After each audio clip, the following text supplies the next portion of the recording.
Zionazi adalah biang kerok kerusakan dari dunia. Ini buktinya. Assalamualaikum teman-teman cerita Untungs. Sudah 2 bulan genosid di Palestina terjadi. Salah satu tujuannya adalah Zionis ingin menguasai wilayah Masjidil Aqsa.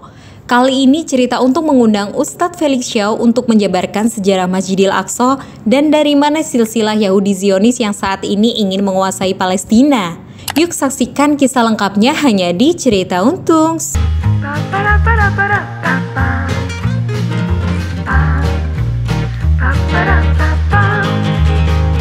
Assalamualaikum warahmatullahi wabarakatuh. Alhamdulillah sekarang ini kita bisa ketemu lagi di cerita Untung, dan tentunya juga kita akan terus berusaha memberikan banyak sekali informasi kepada teman-teman semuanya, termasuk saya sendiri. Saya butuh banyak inputan atau juga masukan untuk lebih tahu sebenarnya kita berada di keadaan seperti apa di fase-fase yang sudah menjadi nubuah dari Rasulullah SAW. Nah, kali ini menurut saya adalah salah seorang sosok yang memberikan pemahaman sama saya secara mudah. Maka saya akan tularkan ke teman-teman semua pemahaman simpel dan mudah dipahami mengenai apa yang terjadi di Palestina dan seperti apa peran dari Zionazi ini kemudian menjadi kerusakan di dunia. Langsung bersama kita ada Ustadz Felix Shaw. Assalamualaikum warahmatullahi wabarakatuh. Waalaikumsalam warahmatullahi wabarakatuh. Masya Allah. Sehat, Ustaz? Sehat, alhamdulillah. Alhamdulillah akhirnya bisa lagi duduk ngobrol sama antum deh. Alhamdulillah, udah lama ya. Terakhir tahun 2020. 2020 iya. Di pinggir kolam. Oh ya benar. Masih pandemi. Dan bahas One Piece ya. Bahas One Piece ya tuh. Itu masih sampai sekarang banyak sekali orang-orang yang motong. Motong banyak ada di TikTok gitu kan. Alhamdulillah, Masya Allah. Waduh, setelah itu kemudian ketika saya ada beberapa part dari antum yang kemudian menarik mengenai Pancasila. Ya, betul. Saya coba tanamkan beberapa, utarakan teman-teman kayaknya. Bingung ya mereka ya. Boleh juga. Dapat dari Ustadz Felix ini. Insyaallah. Nah, sekarang ini kita akan dengar nih pemahaman dari atau juga mungkin paparan dari Ustadz Felix ya. Sebenarnya orang banyak yang justru baru tahu. Betul. Jadi dengan kejadian seperti ini orang baru paham nih 75 tahun sebenarnya kejadian ini udah lama gitu. Walaupun orang muslim sendiri, orang Indonesia kan. Benar. Banyak yang menyangka baru sejarah itu baru dimulai tanggal 7. Benar gitu sekali. Kan apalagi si Piers Morgan kan, do you condemn Hamas? Dipikir tuh sejarah mulai dari tanggal itu. Betul. Pertanyaan selalu begitu. Selalu itu. Itu kalau nonton drama itu pasti dari mid season. Benar. Pasti kamu nonton mid season ya. Benar. Nah, kira-kira Ustaz, sebenarnya gini, banyak yang mungkin terbrainwash juga dengan informasi-informasi bahwa mereka itu terusir dari Eropa. Betul. Dan akhirnya kemudian masuk ke negara Palestina gitu kan. Karena Holocaust dan terusir gitu kan. Benar. Tahun 1941 kalau saya 41-42 gitu. Tapi ternyata Balfour aja 1917. Berarti sudah ada planting sebelumnya. Betul. Nah, dari mana kira-kira mulainya, Ustaz? Kita mulai dari satu hal dulu, bahwasannya ada satu hal yang sangat penting harus disepakati ketika kita membahas tentang masalah Baitul Maqdis. Bahwa Baitul Maqdis ini yang kita lihat di permukaan adalah konflik. Yang kita lihat di permukaan adalah tanah ini selalu bermasalah. Bahkan dulu ketika saya masih belum muslim pun, itu saya sudah dengar nama-nama seperti Yitzhak Rabin misalnya. Atau misalnya Yasser Arafat. Bahwasanya di sana tuh selalu konflik dan seterusnya. Bahkan orang-orang muslim yang nggak ngerti apa-apa biasanya berpemahaman begini. Udahlah kita nggak usah ngurusin masalah Palestina. Nanti kalau sana di sana terjadi damai, nanti kitanya sudah dekat dengan kiamat, padahal gue belum kawin segala macam. Nah, ya kan beberapa kesalahan-kesalahan persepsi bahwasanya tempat itu tempat yang bermasalah, tempat itu adalah tempat yang penuh dengan konflik, bahwasanya di situ ada negara Israel dan negara Palestina. Bahkan beberapa waktu yang lalu juga udah lama sih ada santer berita begini, Google menghapus peta Palestina dari Google Maps. Sebenarnya itu nggak pernah terjadi. Nah, maka ketika kita membahas ini, insya Allah semua akan terkuat, semua akan bisa dimengerti. Kuncinya adalah bahwasanya kita mengetahui bahwa permasalahan yang ada di Baitul Maqdis atau Palestina ini adalah permasalahan pemikiran. Itu sebelum semuanya. Jadi dengan kata lain, kalau kita terus-menerus memperjuangkan sesuatu yang tidak ada hubungannya dengan pemikiran, maka itu tidak langsung berkontribusi positif terhadap penyelesaian konflik yang ada di Palestina. Kenapa bisa begitu? Karena konflik Palestina ini dimulai dengan masalah pemikiran, berakhirnya dengan masalah fisik. Nah, maka harus dimulai dengan perubahan pemikiran agar bisa menyelesaikan permasalahan secara total. Edukasi dulu berarti. Edukasi. Itu sama kayak itu loh Mas, belenggu belenggu gajah. Gajah sirkus. Gajah sirkus kan nggak mau lari, Mas. Padahal dia kuat. Andaikan dia mau lari dan ngamuk, itu selesai tuh satu sirkus, Mas. Tapi kenapa gajah itu nggak mau lari? Karena dia sebenarnya punya belenggu, bukan di kakinya, tapi di pikirannya. Mindsetnya dia emang nggak bisa ngapa-ngapain. Betul, namanya mind block. Nah, jadi kita tuh orang Muslim punya mind block tentang masalah Palestina, dan mind block itu sangat banyak sekali. Yang paling sederhana mind blockingnya adalah kalau kita bahas tentang masalah Palestina, biasa ada orang yang so SJW gitu ya.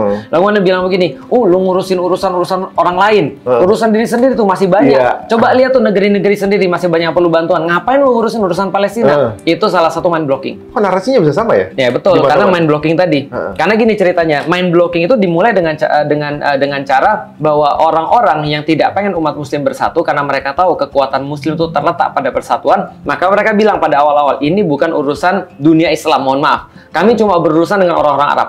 Maka orang-orang Arab bersatu membantu Palestina karena ini urusan negara Arab. Tapi lama-lama negara Arab dikasih tahu lagi, ini bukan urusan negara Arab ya. Ini urusan Palestina dengan Israel. Maka orang Arab bilang, yaudah kalau gitu kami mundur.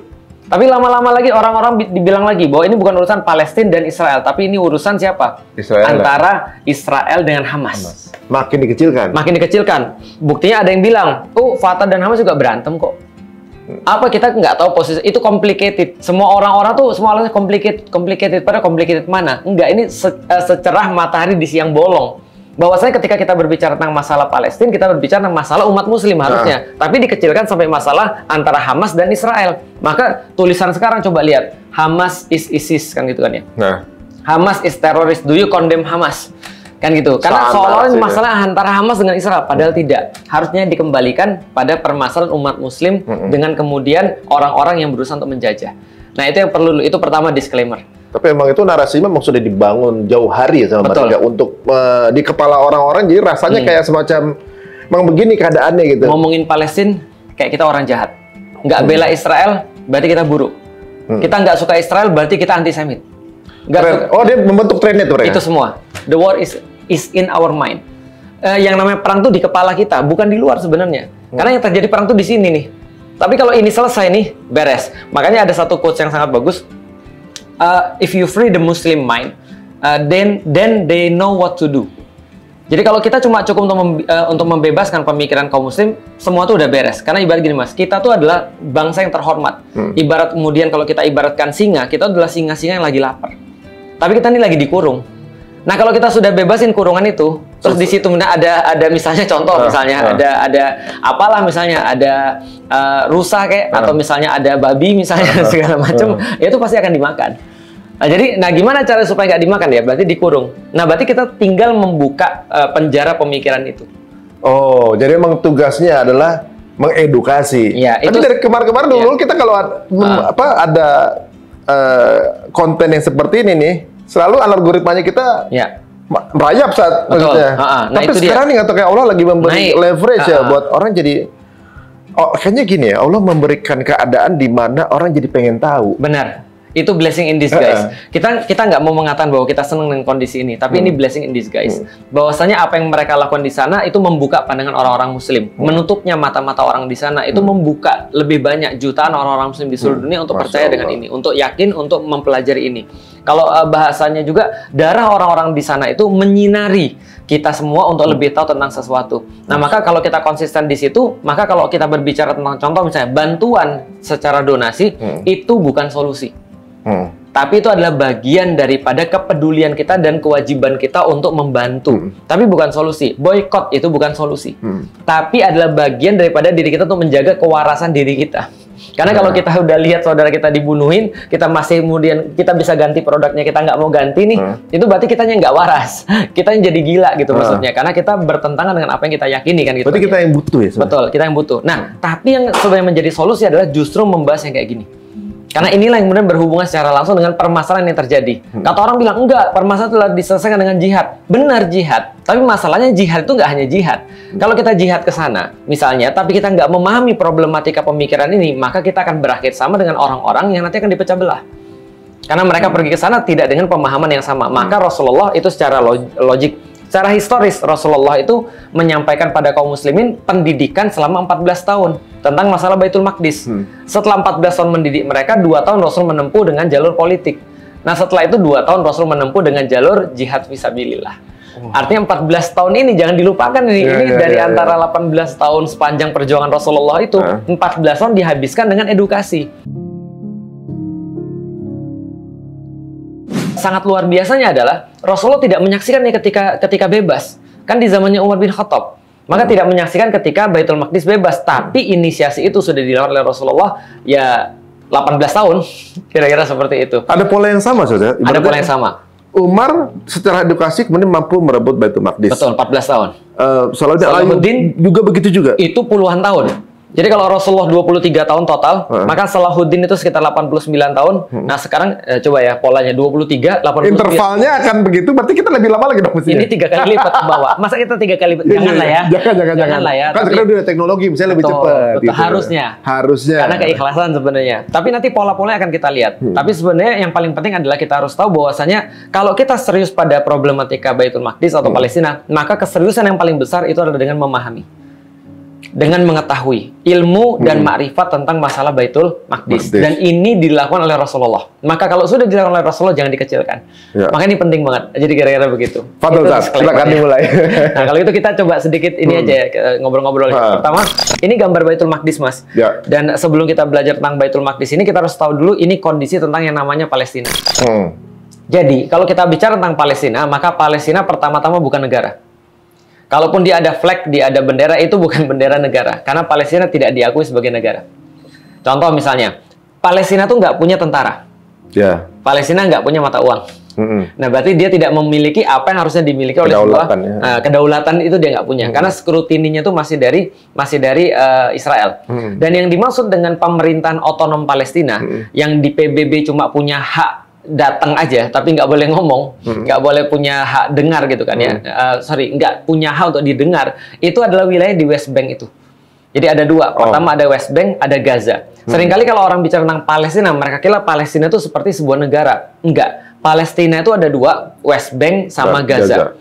West Bank itulah yang dinamakan dengan pemerintahan otonom Palestina, sedangkan Gaza disitulah tempat terjadi problematika yang selama ini kita lihat, pembantaian, kebiadaban dan segala macam di Gaza. Nah, bedanya apa di West Bank sama Gaza? West Bank itu sebenarnya orang-orang terjajah yang diduduki, sedangkan Gaza itu merdeka. Gaza malah nggak ada merdeka. Orang Israel di sana. Nggak ada orang Israel di situ. Kalau West Bank nyampur.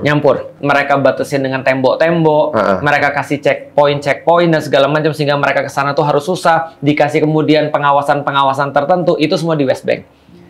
Yang suka tempat tinggalnya di take over di West Bank berarti. Di West Bank. Ini mirip seperti ini nggak? Yang Sheikh Jarrah kemarin ya. Sheikh Jarrah gitu, Bang. Betul. Seperti Irlandia mungkin dengan Inggris? Irlandia kayaknya koloni ya dengan Inggris ya dulu ya. Koloni ya? Salah. Tapi nanti coba bisa dicek ya. Sekarang yang support Palestina kan jadi Irlandia. Karena memiliki kesamaan gitu. Sama-sama nggak suka Inggris. Iya, saya pikir kesamaan nasib begituin gitu. Ya, sama-sama nggak suka Inggris. Karena nanti ada hubungannya dengan Inggris. Oh, mantep nih, keren. Nah, West Bank itu kalau kita gedein lagi, kira-kira seperti ini. Ini adalah West Bank dan juga Gaza. Jadi Gaza itu namanya Gaza Strip atau dalam bahasa Indonesia itu jalur Gaza. Sedangkan West Bank disebut dengan West Bank kenapa? Karena bank itu adalah tepi, sedangkan West itu adalah barat. Jadi tepi barat daripada apa? Sungai Yordan. Maka di situ kalau kita lihat ada Sungai Yordan di sebelah kanan, nah itu sebelah tepi baratnya dan yang namanya West Bank. Nah, disitulah terletak yang namanya Ramallah, Nablus, Jenin, itu kan dan segala macam. Sedangkan di situ ada Yerusalem juga. Tapi itu bukan wilayah daripada pemerintahan otonom Palestina, tapi itu wilayahnya sudah Israel. Makanya mereka bilang Yerusalem is the capital of Israel. Dibilang sama Donald Trump pada tahun berapa? 2000 berapa gitu? 2017 atau 2018? Nanti coba dicek lagi ya. Nah, itu adalah kemudian West Bank. Nah, makanya kalau kita lihat Gaza Strip ini adalah sebenarnya tempat yang merdeka. Di situ tempatnya orang-orang Hamas. Jadi kalau seandainya di West Bank itu ada PLO, maka di Gaza Strip itu ada yang namanya Hamas. Nah, Hamas ini adalah gerakan perlawanan yang muncul dari 1987 dan mereka mendiami wilayah Gaza. Dan wilayah Gaza ini diblokade dan nggak bisa orang-orang masuk karena dibikinin tembok semuanya. Nah, jadi orang bilang Gaza itu adalah the world largest prison. Karena itu sekitar setengah Jakarta ya. Nah, prisonnya seperti apa? Ini adalah beberapa pintu-pintunya. Yang warna-warna kuning itu adalah pintunya dan kita bisa lihat dan kita bisa tahu di sini bahwa kalau kita bicara tentang Gaza, seluruh wilayahnya itu tertutup. Wilayah sebelah barat itu tertutup oleh Laut Mediterania. Jadi mereka nggak bisa kemana-mana tuh. Dan kalau mereka lewat Laut Mediterania itu sudah pasti ditembak sama Israel. Itu yang pertama. Yang kedua, wilayah-wilayah selain daripada laut yang sebelah darat, wilayah sebelah timur itu berbatasan semua dengan temboknya dengan Israel. Itu yang kemarin diserang Hamas itu. Itu dari lautan. Nah, sedangkan wilayah sebelah selatan itu satu-satunya yang berbatasan dengan negara lain selain Israel namanya Mesir. Rafah itu. Pintunya namanya Rafah. Itulah Rafah crossing point. Nah, kalau misalnya kita ngirim donasi-donasi ke sana, itu semuanya nongkrongnya di Rafah. Oh, yang kalau nggak salah kemarin ada 100 berapa ribu truk gitu ya? Betul. Masih ada di desert katanya. Betul. Dan itu semua nongkrong di sana. Dan coba bayangin Mas, kemarin kita dapat info dari Ustadz Hussein Gaza itu, dia mengatakan bahwa menurut Palang Merah Internasional itu sehari perlu 1.500 truk untuk masuk ke sana. Tapi untuk kepentingan ya cuma make up aja, Israel buka pintu Rafah itu cuma 30 truk kalau nggak salah. Sehari boleh masuk selama ceasefire itu. Makanya kemudian orang-orang tuh benar-benar nggak dapat apa-apa sebenarnya ketika ceasefire itu. Dibagi 2 juta orang ya? 1.500 yang datang cuma 30. Berarti berapa persen tuh? Nggak sampai. Makanin buat 2 juta orang. Betul. Itu makanya ngeri. Nah, Rafah ini ngeri nih. Menurut beberapa perjanjian, Rafah ini harus dibuka. Tapi baik pemerintahan Mesir maupun pemerintahan Israel itu nutup pintu Rafah ini, nggak bisa dibuka, nggak bisa masuk bantuan-bantuan. Inilah makanya aku bilang tuh ini ketidakadilan yang dipertontonkan, yang akhirnya menjadi sebuah pertunjukan yang menyadarkan banyak orang. Ini Rafah crossing point. Nah, kalau kita sudah tahu tentang masalah Palestina, sekarang kita bahas kenapa terjadi gejolak di Palestina atau Baitul Maqdis. Saya sering mengulang-ulang Baitul Maqdis karena Rasulullah Shallallahu Alaihi Wasallam mengistilahkan ini dengan Baitul Maqdis. Seluruhnya wilayah. Nah, jadi Baitul Maqdis itu ada 3 arti. Karena ini bisa diulang-ulang, saya cepetin aja. Pertama, arti dalam arti kompleks Masjidil Aqsa, itu Baitul Maqdis. Yang kedua, kota Yerusalem, itu juga kota Baitul Maqdis. Yang ketiga adalah wilayah Syam, itu juga atau wilayah Ardul Mubarakah, ini juga termasuk Baitul Maqdis. Termasuk Jordan segala masuk. Nah, termasuk Yordan, terus kemudian bagian daripada Sinai, kemudian sedikit wilayah Turki dan segala macam itu termasuk Baitul Maqdis. Nah, kalau gitu kita bahas kenapa terjadi gejolak di Baitul Maqdis, ya wajar karena ini adalah sebuah kota suci bagi 3 agama. Orang-orang Yahudi, orang-orang Kristen, dan orang-orang Muslim, gitu kan ya. Menurut kemudahan penyebutan Yahudi, Kristen, dan Islam. Contoh misalnya, kalau orang-orang Kristen tuh mereka meyakini Mas bahwasanya Yesus disalib di situ. Di bagian dari Baitul Maqdis itu? Di kota Yerusalem atau kota Baitul Maqdis.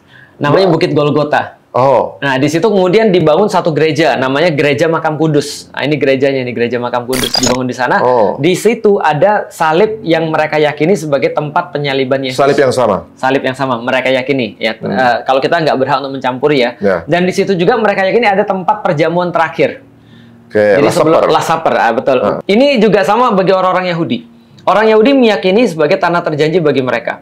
Ada banyak versi. Ada versi yang paling luas mengatakan bahwasanya yang namanya Israel itu, negara Israel adalah di antara dua sungai. Sungai Eufrat dan Sungai Nil. Itu berarti tahu nggak antum dari mana, Mas? Itu dari atas Turki itu jalan ke bawah sampai ke Sungai Nil. Sampai ke Mesir. Itu gede banget. Jauh banget dong. Oh, bukan jauh lagi, Mas.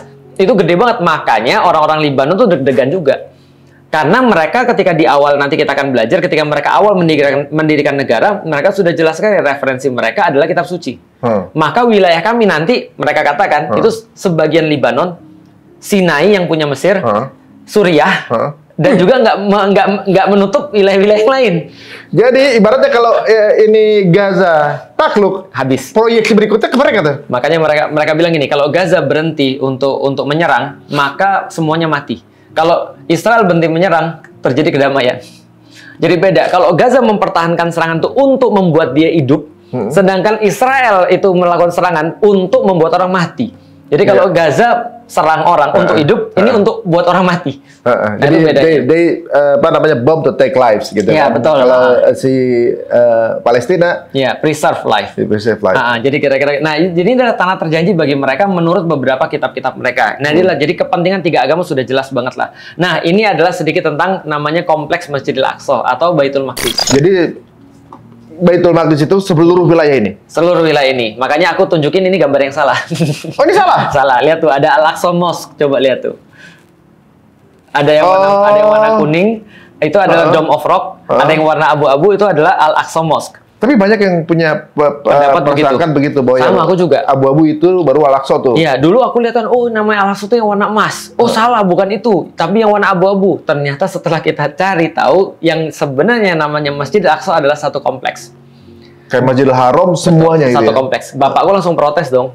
Lik, katanya dulu Nabi Muhammad itu pergi Isra dan Mi'raj, Lik. Iya benar. Dari Masjidil Haram ke Masjidil Aqsa. Benar, Pi. Lah, tapi kan dulu Masjidil Aqsa belum ada masjidnya. Nah, aku bilang ya wajar sih, karena orang-orang muslim juga sering salah paham. Seolah-olah masjid itu harus ada kubahnya, harus ada gedungnya. Padahal masjid itu yang dimaksud adalah tempat sujud. Tempat sujud itu cuma dua, masjid itu cuma dua syarat. Satu punya kiblat, punya mihrab, satu lagi punya batas. Nah, itu adalah syarat jadi masjid. Nah, maka sudah ada batasnya, sudah ada kiblatnya, sudah jadi. Ini mungkin bangunan ini sejak Utsmaniyah atau sebelumnya, Ustaz? Ini bangunan ini sudah sejak lama sekali. Menurut sejarah yang kita, bukan sejarah, menurut hadis yang kita tahu, Rasul pernah ditanya, bangunan pertama yang dibangun di atas muka bumi adalah Masjidil Haram. Masjid pertama yang dibangun di atas muka bumi adalah Masjidil Haram. Kemudian apa ya Rasulullah? Kemudian Masjidil Aqsa. Berapa jarak di antara keduanya? 40 tahun. Berarti yang kita pertanyakan adalah siapa yang bangun? Adamkah atau malaikat? Ini ada dua pendapat. Tapi saya lebih condong kepada malaikat yang bangun. Jadi malaikat membangun kemudian Masjidil Haram, lalu kemudian Adam bisa kemudian sujud ke sana, lalu kemudian membangun lagi Masjidil Aqsa. Nah, kemudian ini jaraknya 40 tahun. Jadi ini udah lama. Walaupun bentuk kayak gini, seperti yang kita lihat, itu di zaman Utsmani disempurnakan. Jadi sebenarnya mungkin kita pakai logika pemahaman manusia, Ustaz, ya? Bahwa masjid itu ya bangunan. Bangunan dengan kubah. Betul. Ya, kubah masjid gitu. Itu manusia kan? Itu padahal manusia. Sebenarnya adalah batas dan kiblat. Jadi kayak di kebun juga nih. Benar. Di lapangan udah ada kita kasih batas, kita arahin kiblat, mihrab, kiblat. Itu jadi masjid.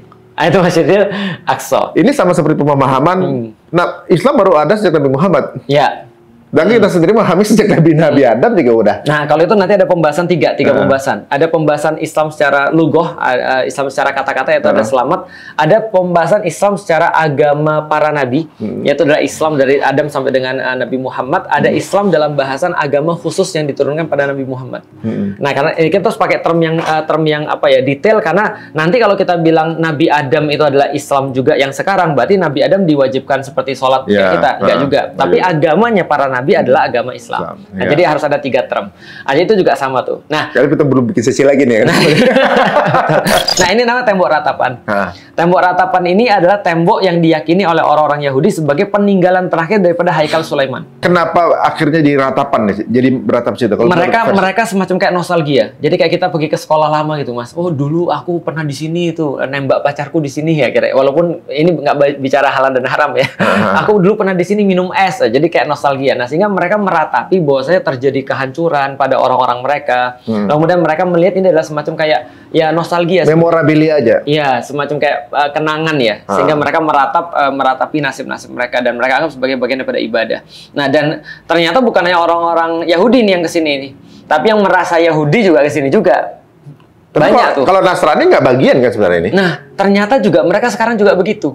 Jangankan Nasrani, Mas, orang-orang Muslim aja yang sok-sokan kayak Yahudi gitu ya kesana juga.